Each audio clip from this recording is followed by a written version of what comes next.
Hi Collective. I haven't been doing any videos because I was having trouble with my microphone, like the internal microphone on my other phone. But now I've got a new phone, I can do better quality, more regular videos with a better sound quality.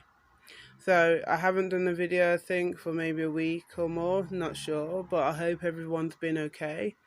I wanted to talk to you today about personal responsibility.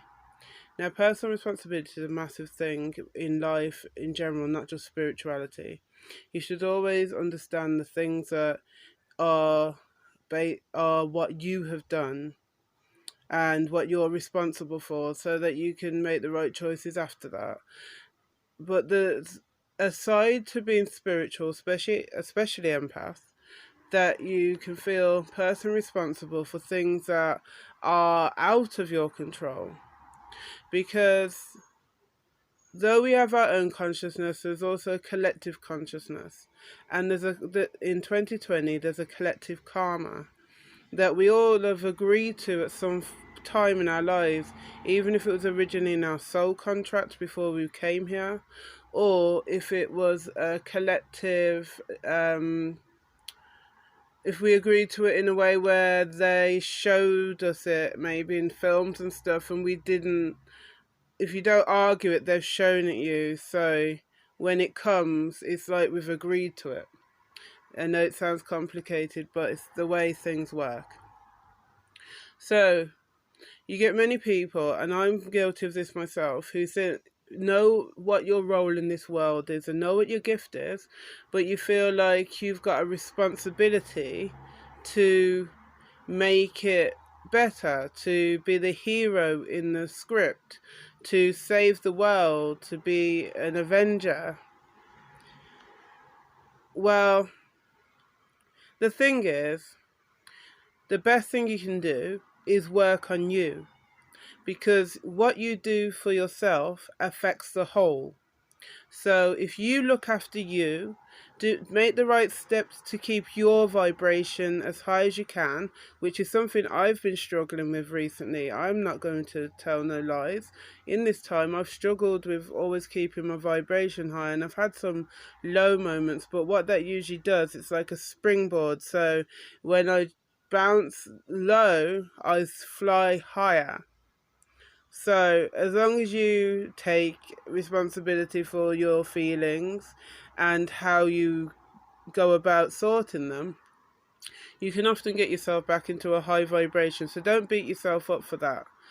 But you've just got to look after you and those immediately around you, and then that has a knock-on effect within the collective.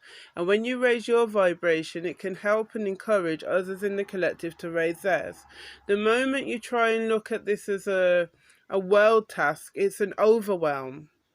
It's too much, especially when you look at the collective reality at the moment, which is a lot of darkness and a lot of underlying stress and some terrible things that we're all learning in 2020, which is the shadow side of humanity, because 2020 is all to do with revealing the shadow side of life.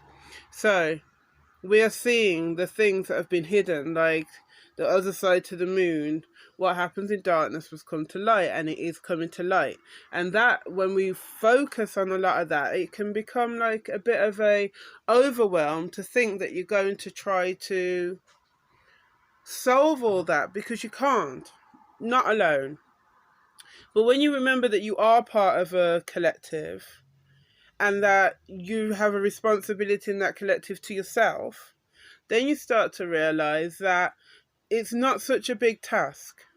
Work on you, work on your shadow, work on transmuting what the things that you don't like to express into something positive.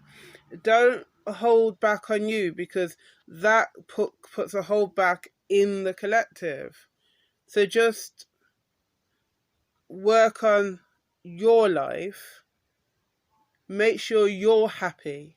Make sure it sounds like it's selfishness, but it's not. It's the loveliest thing you can do for everyone, Raise your vibration and it will help everyone else to raise theirs. Now, I'm not saying do not use your gifts. If you've got a gift that you can use that can help others raise their vibration, develop their spirituality, and work with a lot of newly awakened people. If you have a gift that can help the collective right now, then use it. If you've got a voice, if you're an influencer who can get a message out to people and get them listening, then definitely use it. But what I'm saying is, don't take on the responsibility of the whole world on your shoulders. It's too much. No one person is supposed to do that. Now, if you look at the Kabbalion, they talk about the all, that we're all part of the all, and the all is within us all. So we all have that spark of divinity, that God, like that energy, divine energy is within us all. So we've all got that, but none of us are the all. The all is beyond anything we could imagine, but we have a spark of it within us. So when people say we're all gods and goddesses, that's because we have got that divine spark within us. But the all governs everything, and the universal laws, every law you could think of, the laws of nature, all the perfect laws that have never changed over time, is governed by the all. So if you are not the all, you cannot do all things alone. You have to accept that you are a small but very important part of a collective, that all the collective have the all within them. So we together can do amazing things, but not on our own. So take time to meditate, cleanse your system, walk outside barefoot, connect with the earth, meditate, laugh, sing, dance, talk, love, be joyous, because that is what's needed. There's a sense among the spiritual community that there's going to be some big events, like there's what people are calling the event on the 21st of December, which you should look up on YouTube, the event, so you can get to understand. But there's also predictions that go alongside with the event being quite possible, where there'll be a time where we may not have amenities and we may not have gas, electricity. So I think it's a good thing if people start preparing. Don't panic like when Corona started. Don't panic. But start preparing just in case we have a time like that.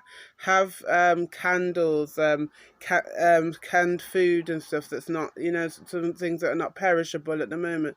Stock up on things that you would need to survive a few days.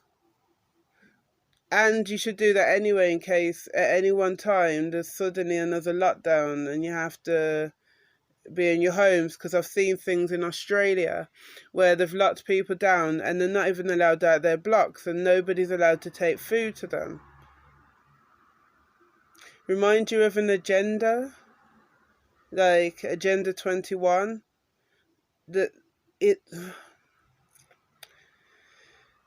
we have a lot that could seem like it's against us right now, but as long as you keep believing in you and believing in a future that you want for yourself, and as long as each person in the collective does that, we can push the timeline to where it's supposed to be. Don't allow their reality to be yours. We know these things are really part of the collective consciousness. They're not part, they are. They've been manifested, they are part of our collective consciousness. However, the future is not set in stone, so we can still work on ourselves, work on manifesting a wonderful reality and future for us individually. And if we all do that, then we can manifest collectively a new collective consciousness that will see us in a much better world and a much better place. This is why it was important this year for people to spiritually awaken and to acknowledge their awakening and start to honor their spirit and honor why they may be here. So that is my message for today. Don't take the responsibility of the world on your shoulders. I've been guilty of it so much, and I get an overwhelm. I get anxiety then, and I start to pull away and have to take time out to reacclimatize myself and get my equilibrium all sorted. Remember that you are part of an all. You have that divine spark within you. You have the ability to create whatever reality that you want to. Remember your power, and remember that together, that's a phenomenal power. No one of us is more important than the other. Some of us have been awakened for a lot longer than others, but it does not make any of us any more important than the other. We've all got a role in this, and we can all play our role perfectly. And if we even try, we can push for a much better outcome. I hope you've understood that today. If you've enjoyed the video, I hope you will consider subscribing and like the video and share that. I would really appreciate that.